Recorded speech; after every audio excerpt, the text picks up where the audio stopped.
Hi and welcome, it's Peg, and today I want to welcome you on behalf of StencilGirl Products because this is part of a blog for StencilGirl. They do blog posts every couple of months for Shell and I, and this is for the October post on StencilGirl Talk. And what we were charged with for this month was to do something that is home decor. I had several ideas, but this is the one that stuck with me. I already had things on hand, so I didn't have to go out shopping. With the pandemic, we aren't shopping, we're shopping in place at home. So I'm using things that I have at home. But what I'm working on are cutting boards. Now, there are a number of different surfaces that I'm working with here. I've got a couple of different cutting boards. One is a board that I actually use in my studio that I tape my watercolors down to. You know, when you're working with watercolor paper, you don't want it to buckle, so a lot of times I like to have a cutting board to adhere things to. And the other one is just a little gift type cutting board. You know, if you're packaging something to take with you to a friend's house, or, you know, a bottle of wine, some cheese, some crackers, whatever, you can package it very easily on a board like this. Make sure you seal it well. And I have all the instructions for that in the blog post because, you know, you want to use things that are food safe. And also, you probably don't want to cut on the painted surface. You want to flip it over and use the other side for your cutting surface. But, you know, it's kind of fun to have something painted on the front of the board that's a little bit decorative. So I have a lot of different things at home. You know, I have coconut oil that I use all the time to cook with. There, you know, so think about what you have around the house and what you can use to seal this with that is not going to be toxic, that is going to give you a good seal and preserve the work. So I'm just going to finish these out with some markers and a little more stenciling, some inks. I'm going to use some Indie ink markers and some, what do I want to call that? Archival ink on the edges. These are permanent inks. So, you know, and because I'm not getting it close to where food is going to be, I'm not too concerned with the archival ink either. I think the archival is a solvent-based ink, so probably not the best choice if you're going to do something food-related.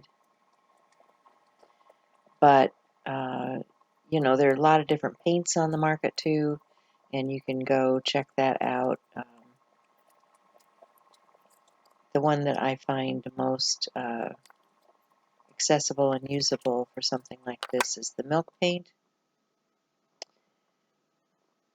So, okay, I have both of these ready to go now, and I'm going to get my Pit pen and add some shading and shadowing around these stems. I just think they're really pretty, but you want to give it some depth, and you want to, you know, take some paint, fill in the bridges on your stencil, and add some shadows, highlights and shadows, and make it your own. So, and then, you know, if you're new to my channel, be sure and like, share, subscribe. If you have ideas about something that would be really cool to do with these stencils, let me know. Because, you know, it's all about the botanicals right now. I love the botanical stencils. Ray Sigmund's been doing some really cool ones. This is a Jessica Sporn, I think, one that I'm using here. But botanicals, you know, I've always loved earthy things, plants, gardens, that type of thing. So, you know, these really speak to me. And there's any number of botanical stencils out there, and I will show you a number of them here shortly. So this is kind of the end of the project, but let me show you how I began this. I have a couple of different cutting boards here. This is the one that I use in my studio for watercolor because I can hang it up and I can let it dry, and I'm just auditioning different stencils on here to see what I think is going to work the best. And I'm going to want to spray that with a little bit of pixie spray so that it sticks down on the wood. But you can see these are 3 boards that I got from Ross for less. They're like $10, so that's what, a little over $3 a piece. And then the other one was from IKEA, and you know, our IKEA is not terribly expensive either, but doesn't matter what style you're working on, they all work. So I've just taken some painter's tape, masked off the edge. I tore it because I did not want an even edge, and I'm just getting that down. I'm going to use a sponge brayer and just brayer some color down in the area where I'm going to stencil. I don't know, I like that in the background. It's kind of a greenish blue, very pale, very pretty.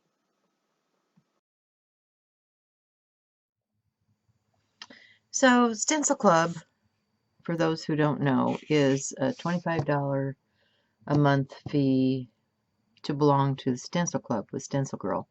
That's if you're local in the US. I think it's like $35 if you're international, which is still not that much, you know, because they're shipping overseas. But this month they also had some botanicals from Ray Sigmund, and you know, I love Ray's botanical stuff. So look at this. You've got these cool flowers and stems and, you know, just undulating things here.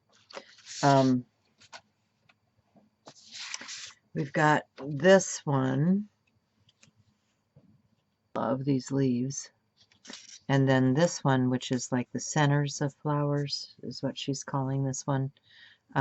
I just like the angular look of it. All great stencils, but these are the Stencil Club stencils, and in order to get these, you have to be a member of the Stencil Club. Now, you don't have to stay a member forever, but you do have to be a member long enough to purchase stencils that are part of the Stencil Club.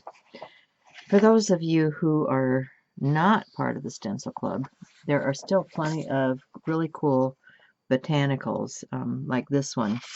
This one is L773, another Ray Sigmund. This is L422 from Jessica Sporn. And I did use this last year, as you can see. And then this one has both the stencil and the mask. You can see there's the stencil, and then there's the mask. And this is another Ray Sigmund.